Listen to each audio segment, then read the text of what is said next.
Hi ಎಲ್ಲರಿಗೂ ನಮಸ್ತೆ. ನಮ್ಮ ಟ್ರಾವೆಲಿಂಗ್ ಸ್ಟಾರ್ಟ್ ಆಗಿದ್ದು ನಮ್ಮೂರಿಗೆ ಹೋಗೋಣ ಹಬ್ಬ ಇತ್ತು ಅಂತ ಅಂದ್ಬಿಟ್ಟು. ಇವ್ರು ನೋಡಿ ಯಾವ ಥರ ರಿಯಾಕ್ಷನ್ ಕೊಡ್ತಿದ್ದಾರೆ ಅಂತ. ಬಸ್ಸಲ್ಲಿ ಬರೋದೇ ಇಲ್ಲ ಅಂತಾರೆ, ಹಿಂಸೆ ಮಾಡಿ ಕರ್ಕೊಂಡು ಹೋಗಬೇಕು. ಆಮೇಲೆ ಏನಂದರೆ ಪಬ್ಲಿಕ್ಸ್ ಜೊತೆ ಸ್ವಲ್ಪ ಅಡ್ಜಸ್ಟ್ಮೆಂಟ್ ಅಂತ ಅನ್ನೋದೇ ಇಲ್ಲ. ಏನಂದರೆ ಇದೆಲ್ಲ ಗೌರ್ಮೆಂಟ್ ಸರ್ವೀಸಸ್ಗಳಲ್ಲಿ ನಾವು ನಮ್ಮ ಕಂಫರ್ಟಬಲ್ ಥರ ಇರೋಕ್ಕಾಗಲ್ಲ. ಸೊ ಹಾಗಾಗಿ ಸ್ವಲ್ಪ ಅಡ್ಜಸ್ಟ್ ಮಾಡ್ಕೊಳ್ಳಿ ಅಂತ ಅಂದರೆ ಅಡ್ಜಸ್ಟೇ ಮಾಡ್ಕೊಳ್ಳಲ್ಲ ಅಂತಾರೆ. ಫುಲ್ ಕೋಪ ನನ್ನ ಮೇಲೆ. ಯಾಕೆ ಅಂದರೆ ಬೇರೆಯವ್ರಿಗೆ ಸ್ವಲ್ಪ ಸೀಟ್ ಬಿಟ್ಕೊಟ್ಟೆ ಅಂತ. ಎರಡು ಮಕ್ಕಳನ್ನು ಕರ್ಕೊಂಡು ಹೊರಟಿದ್ದೀವಿ. ಫಸ್ಟ್ ಟೈಮು ಕೋಪದಲ್ಲೂ ನಗ್ತಾ ಇದ್ದಾರೆ. ಬಸ್ ಸ್ವಲ್ಪ ರಶ್ ಇತ್ತಪ್ಪ. ಸೊ ಅದಕ್ಕೇ ಅವರೊಂದು ಸ್ವಲ್ಪ ಒತ್ಕೊಳ್ಳಿ ಅಂತ ಅಂದರೆ ಇವರು ಆಗೋದೇ ಇಲ್ಲ ಅಂತ ಅಂತಿದ್ರು. ಮಂಜು ಸ್ವಲ್ಪ ಪಬ್ಲಿಕ್ಸ್ ಜೊತೆ ಅಡ್ಜಸ್ಟ್ ಆಗೋದು ಕಲಿಬೇಕು. ಅವರು ಪ್ರೈವೇಟ್ ಗಾಡೀಲಿ ಟ್ರಾವೆಲ್ ಮಾಡಿ ಗೌರ್ಮೆಂಟ್ ಗಾಡಿಗಳಲ್ಲಿ ಅಡ್ಜಸ್ಟೇ ಆಗೋಲ್ಲ.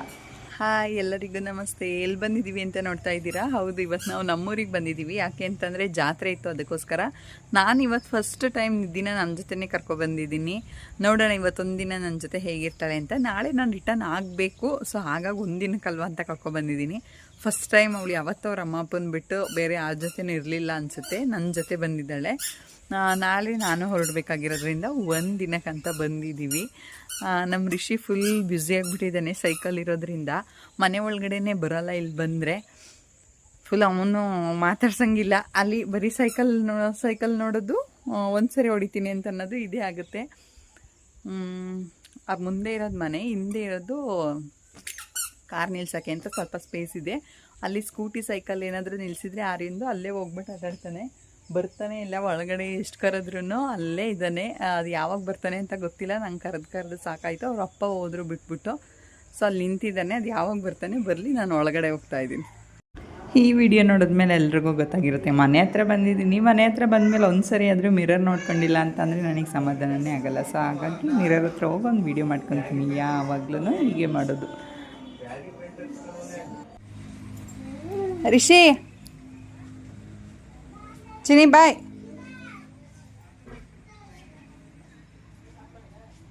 ಹೊತ್ತಲ್ಲಿ ಮದುವೆ ಆಗಿರ್ತದೆ. ಅದಾದ್ಮೇಲೆ ಜಾತ್ರೆಗೆ ಹೊರಟ್ವಿ. ನಾವು ಹೋಗೋಷ್ಟರಲ್ಲಿ ತೇರೆಲ್ಲ ಎಳೆದು ನಿಲ್ಲಿಸಿದ್ರು.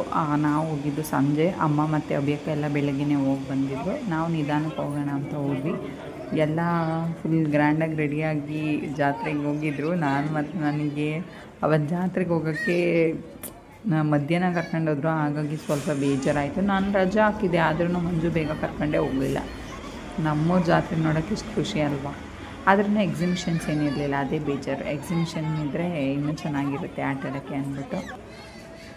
ಜಾತ್ರೆ ತಿಂಡಿಗಳೆಲ್ಲ ನೋಡಿದ್ರೆ ಏನೋ ಒಂಥರ ಖುಷಿ.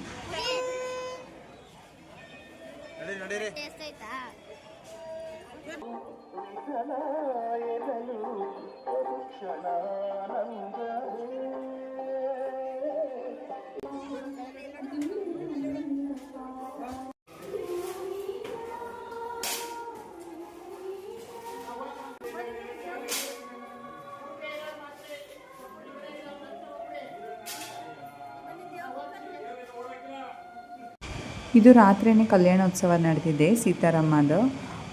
ನಾನು ಹೋಗಿದ್ದು ಲೇಟ್ ಅಲ್ವಾ. ಸೊ ಹಾಗಾಗಿ ಹಂಗೆ ನೋಡ್ಕೊಳಕ್ಕಾಗಲಿಲ್ಲ. ನಮ್ಮ ಆರ್ಯ ಭಕ್ತಿಯಿಂದ ನಮಸ್ತೆ ಮಾಡ್ತಾಯಿದ್ದಾನೆ.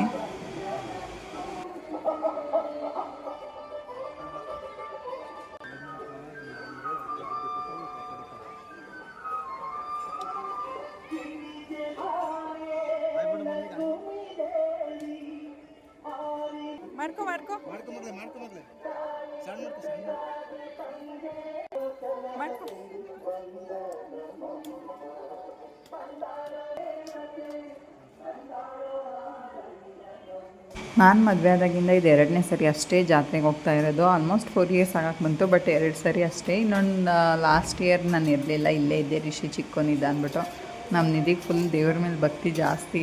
ಹೆಂಗಪ್ಪ ನಮ್ಮ ರಿಷಿನೂ ಅಷ್ಟೇ ನಿಧಿ ನೋಡಿ ಎಲ್ಲ ಫಾಲೋ ಅಪ್ ಮಾಡ್ತಿದ್ರು. ಎಲ್ಲ ನಡ್ಕೊಂಬರ್ತೀವಿ ಅಂತಿದ್ರು. ಪ್ರಸಾದನೂ ಕೂಡ ತುಂಬ ಚೆನ್ನಾಗಿತ್ತು. ಊಟ ಎಲ್ಲ ಅಲ್ಲೇ ಮುಗಿಸಿದ್ವಿ. ಮನೆಯಲ್ಲೂ ಅಡುಗೆ ಆಗಿತ್ತು, ಬಟ್ ಆದರೆ ಊಟ ಮಾಡೋಕ್ಕಾಗಲಿಲ್ಲ. ದೇವಸ್ಥಾನದಲ್ಲೇ ಪ್ರಸಾದ ಎಲ್ಲ ಇರುತ್ತಲ್ಲ ಅಂತ ಬಂದ್ವಿ. ತುಂಬ ಚೆನ್ನಾಗಿತ್ತು ಪ್ರಸಾದ.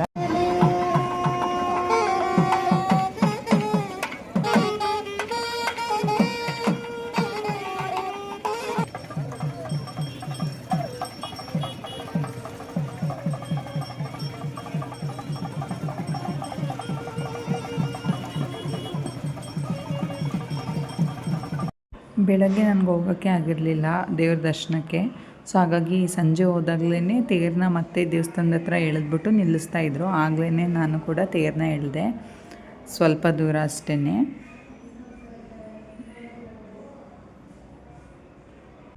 ಅಮ್ಮ ಎಲ್ಲ ಹೇಳ್ತಿದ್ರು ತುಂಬ ಕ್ರೌಡ್ ಇತ್ತು ಅಂತ ಅಂದ್ಬಿಟ್ಟು. ಅವರು ಆ ಬಿಸಿಲಲ್ಲೇ ತೇರೆಲ್ಲ ಎಳೆದು ಬೇಕಂಗೂ ಸ್ವಲ್ಪ ಕಾಲೆಲ್ಲ ಫುಲ್ ರೆಡ್ಡಿಶ್ ಆಗಿದೆ. ಬಿಸಿಲಲ್ವ, ತುಂಬ ನೆಲದ ಮೇಲೆ ತುಂಬ ದೂರ ತೇರನ್ನ ಎಳೆದು ನಿಲ್ಲಿಸಿದ್ರು ಅಂತ ಅನಿಸುತ್ತೆ. ಅದಕ್ಕೇ ನಾನು ತುಂಬ ದೂರ ಎಲ್ಲ ಹೋಗಲಿಲ್ಲ. ದೇವಸ್ಥಾನದಿಂದ ಅಲ್ಲೇ ಕೆಳಗಡೆ ನಿಲ್ಲಿಸಿದ್ರು ತೇರನ್ನ. ಸೊ ಅಲ್ಲಿಂದ ಒಂದು ಸ್ವಲ್ಪ ದೂರ ಹಾಗೆ ಮುಂದೆ ತಗೊಂಡೋದ್ರು ಅಷ್ಟೇ. ತುಂಬ ಚೆನ್ನಾಗಿತ್ತು. ನಾನು ಈ ಥರ ಉತ್ಸವ ಎಲ್ಲ ಆಗುತ್ತೆ ಅಂತ ಗೊತ್ತಿರಲಿಲ್ಲ. ಲಾಸ್ಟ್ ಟೈಮ್ ನಾನು ಮದುವೆ ಆದ ಹೊಸ್ತ್ರಲ್ಲಿ ಬಂದಾಗ್ಲೂ ಸಂಜೆನೇ ಕರ್ಕೊಂಡ್ಬಂದಿದ್ರು ಅಮ್ಮ. ಆವಾಗ್ಲೂ ಈ ಥರ ತೇರು ಎಳೆದು ಇದೆಲ್ಲ ನೋಡಿರಲಿಲ್ಲ. ಇದೇ ಫಸ್ಟ್ ಟೈಮ್ ನಾನು ತೇರು ಹರಿಯುತ್ತೆ ಅಂತ ನನಗೆ ಗೊತ್ತಾಗಿದ್ದು. ಮಂಜು ಹತ್ರ ಏನೂ ತೆಗೆಸ್ಕೊಳ್ಳಿಲ್ಲ ನಾನು. ಅಮ್ಮ ಎಲ್ಲ ತಗೋ ಅಂತಂದರು. ಬಟ್ ನನಗೆ ಅಲ್ಲಿ ಏನೂ ಇಷ್ಟನೇ ಆಗಲಿಲ್ಲ ತಗೊಳ್ಳೋಕ್ಕೆ. ಜಾತ್ರೆಯಲ್ಲಿ ಮಕ್ಳಿಗೆ ಆಟ ಸಾಮಾನೆಲ್ಲ ಕೊಡಿಸಿದ್ರು ಅಮ್ಮನೂ. ತುಂಬ ಹೊತ್ತು ನನಗೆ ಇರೋಕ್ಕೆ ಆಗಲಿಲ್ಲ, ಯಾಕೆಂದರೆ ಮಳೆ ಬೇರೆ ಬರೋ ಹಾಗಾಗಿತ್ತು. ಮತ್ತು ಟ್ರಾವೆಲಿಂಗ್ ಮಾಡ್ಕೊಬಂದಿದ್ರಿಂದ ಸ್ವಲ್ಪ ಹೆಡ್ಡೇಕಿತ್ತು ಕೂಡ. ನನಗೆ ಯಾವಾಗಲೂ ಈ ಮಂಜು ಊರಿಗೆ ಬರಬೇಕಾದ್ರೆ ಈ ರೋಡ್ ನೋಡಿದ್ರೆ ತುಂಬ ಖುಷಿಯಾಗುತ್ತೆ. ಇಲ್ಲಿ ಫೋಟೋ ಶೂಟ್ ಮಾಡಿಸ್ಬೇಕನ್ನೋದು ತುಂಬ ಆಸೆ. ಮಂಜುಗೆ ಹೇಳ್ತಾನೆ ಇದ್ದೀನಿ, ಫೋಟೋ ಶೂಟ್ ಮಾಡಿಸಿ ಇಲ್ಲಿ ಒಂದು ನಂದು ಮತ್ತು ನಿಮ್ಮದು ಇಬ್ಬರದ್ದು ಅಂತ. ನಾವು ಮದುವೆಯಲ್ಲೂ ಫೋಟೋ ಶೂಟ್ ಮಾಡಿಸಿರಲಿಲ್ಲ. ಆವಾಗಷ್ಟೆಲ್ಲ ನಮಗೆ ಯೋಚನೆನೇ ಇರಲಿಲ್ಲ ಆವಾಗ. ಸೊ ಹಾಗಾಗಿ ಅದ್ರ ಬಗ್ಗೆ ಏನು ಯೋಚನೆ ಮಾಡಿರಲಿಲ್ಲ. ಬಟ್ ಇವಾಗೆಲ್ಲ ಟ್ರೆಂಡಿಂಗಲ್ಲಿ ಇದೆಯಲ್ಲ ಫೋಟೋ ಶೂಟ್ ಎಲ್ಲ. ಮಂಜುಗೆ ಹೇಳ್ತಾ ಇರ್ತೀನಿ ಮಾಡಿಸಿ ಅಂತ. ಬಟ್ ಅವ್ರ ತಲೆಗೆ ಹಾಕೊಂಡು. ಸೈಕಲ್ ಬೇಕಾ? ಹಾಂ ರಿಷಿ, ಸೈಕಲ್ ಬೇಕಾ? ಹಾಂ ಒಂದು ಸರಿ ಮಗನೇ ಉಂಟ್ಕೊಳತ್ತೆ ಬೇಡ. ನೀನು ಇನ್ನೂ ದೊಡ್ಡವನಾಗಬೇಕು ಕಣವ. ಒಂದು ಸರಿ ಬೇಡ, ನೀನು ಇನ್ನೂ ದೊಡ್ಡವನಾಗಬೇಕು, ಆಮೇಲೆ ಹೊಡಿಯೋದು ಬೇಡ. ಇವಾಗ ಅಪ್ಪಂಗೆ ಕರಿತೀನಿ ನಾನು ನಿಂಗೆ ಆಟ ಮಾಡಿದ್ರೆ. ರೀ ಕರೀಲ? ಹಾಂ ಇನ್ನೂ ನೀನು ದೊಡ್ಡವನಾಗಬೇಕು ಮಗನೇ, ಆವಾಗ ಹೊಡಿಯೋದು. ಹಾಂ ಹಾಂ ಈಗ ಬೇಡ, ನಿಲ್ಲಿಸು. ನೀವು ಕುತ್ಕೊಂಡ್ರಿ ಇನ್ನೇನು ಪಂಚರ್ ಆಗದೆ ಇನ್ನೇನಾಯ್ತದೆ?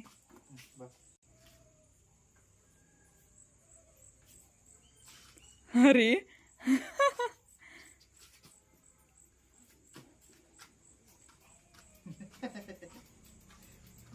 ಯಾಕೆ ನೋಡು, ನೀನು ಕೆಳಕ್ಕೆ ನೋಡಿದ್ರೆ ರೋಡ್ ಗೊತ್ತಾಗ್ಬೇಡವಾ ನಿನಗೆ? ಅಲ್ಲಿ ನೋಡು ನೋಡು, ಯಾಕೆ ನೋಡು.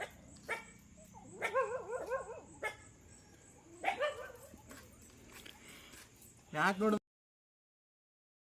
ಮೇಲೆ ಆಕಾಶ ನೋಡ್ತಾನೆ ಕಣ್ರಿ. ಮೇಲೆ ನೋಡಂದ್ರೆ ಸಾಕು ಬಿಡ್ರಿ, ಸಾಕು. ಒಂದ್ಸರಿ ಅಂತವನೆ.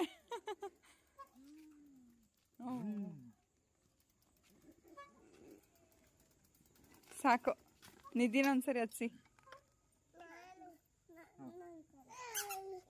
ನಿಧಿ ಅಕ್ಕ ಒಂದ್ಸರಿ, ಅಕ್ಕ ಅಲ್ವಾ? ಮಂಜುನು ಮಕ್ಕಳ ಜೊತೆ ಸೇರಿ ಮಕ್ಕಳಾಟನೇ ಆಡ್ತಾ ಇದ್ದಾರೆ.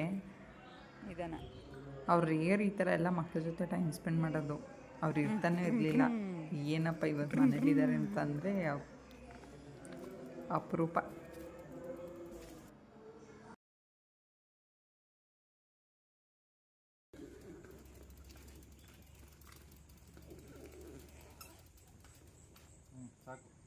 ಸಾಕು, ನಿಲ್ಲಿಸ್ಬಿಡಿ ಇವಾಗ. ಈಗ ಇಬ್ರು ಬೇಡ, ನಡೀರಿ, ಮಾಮ ನಿಲ್ಲಿಸ್ಬಿಡ್ಲಿ. ರಿಷಿ ಬೇಡ, ನಡಿಯಪ್ಪ ಮನೆ ಒಳಗಡೆ.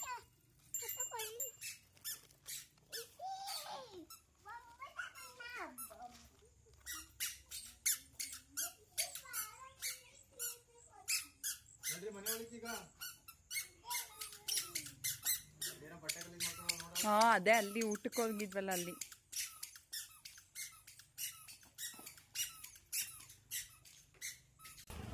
ಅಪ್ಪ ಮತ್ತೆ ಅವಾಗಲೇ ಹೋಗು ಅಂದರೆ ಹೋಗ್ಲಿಲ್ವಲ್ಲ ಮಗನೇ, ಈಗ ಆಟ ಮಾಡ್ತಿದ್ಯಾ?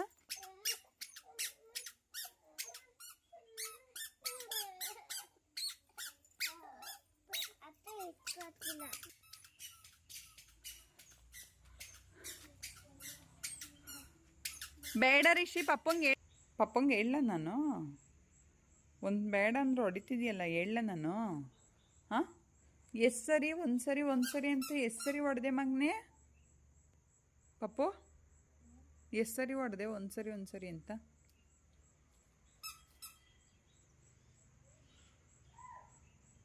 ರಿಷಿ ಎಷ್ಟು ಸರಿ ಹೊಡೆದೆ 4 ಸರಿ ಹೊಡೆದ ತೋರಿಸು ಎಷ್ಟು ಸರಿ ಹೊಡೆದವ ಯಾರ್ದಿದು ಸೈಕಲ್ಲು ನಿಂದೆಲ್ಲಿ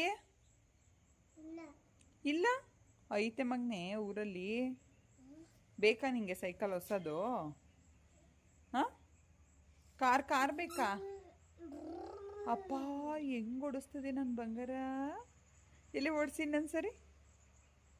ಇನ್ನೊಂದ್ಸರಿ ಓಡಿಸಿ ಹೀಗೆ ಆಟಾಡ್ಕೊಂಡು ಟೈಮ್ ಸ್ಪೆಂಡ್ ಮಾಡಿ ಮನೆಯಿಂದ ಎಲ್ಲ ತುಂಬ ಹಳ ಬೆಳೆದಿತ್ತು ಫಸ್ಟೆಲ್ಲ ಬಟ್ ಇವಾಗೆಲ್ಲ ತುಂಬ ಚೆನ್ನಾಗಿ ಇಟ್ಕೊಂಡಿದ್ದಾರೆ ಬೇಕಾ ಫ್ಲವರ್ ಗಿಡಗಳೆಲ್ಲ ಹಾಕಿದ್ದಾರೆ ತುಂಬ ಚೆನ್ನಾಗಿದೆ. ಹಿಂದೆ ತುಂಬ ಜಾಸ್ತಿ ಹಳ ಬೆಳೀತಾ ಇತ್ತು, ಅವಾಗ ಅದನ್ನು ಕೀಳೋದೇ ಒಂದು ಕೆಲಸ ಆಗ್ತಿತ್ತು. ನಾನಂತೂ ಆ ಕೆಲಸ ಖಂಡಿತವಾಗ್ಲೂ ಮಾಡ್ತಿರ್ಲಿಲ್ಲ, ಅವರೇ ಮಾಡ್ಕೊತಾ ಇದ್ರು. ಇವಾಗ ಚೆನ್ನಾಗಿದೆ, ಇವಾಗ ಏನೋ ಆ ಥರ ಹಳ ಏನೂ ಬೆಳೆದಿಲ್ಲ. ಇದಾಗಿತ್ತು ನನ್ನ ವಿಡಿಯೋ. ಪ್ಲೀಸ್ ನನ್ನ ಚಾನಲ್ನ ಸಬ್ಸ್ಕ್ರೈಬ್ ಮಾಡಿ ಅಂತ ಹೇಳ್ತಾ ಈ ವಿಡಿಯೋನ ಇಲ್ಲೇ ಮುಗಿಸ್ತಾ ಇದ್ದೀನಿ. ನೆಕ್ಸ್ಟ್ ವಿಡಿಯೋದಲ್ಲಿ ಸಿಗ್ತೀನಿ. Love you all, take care, bye bye.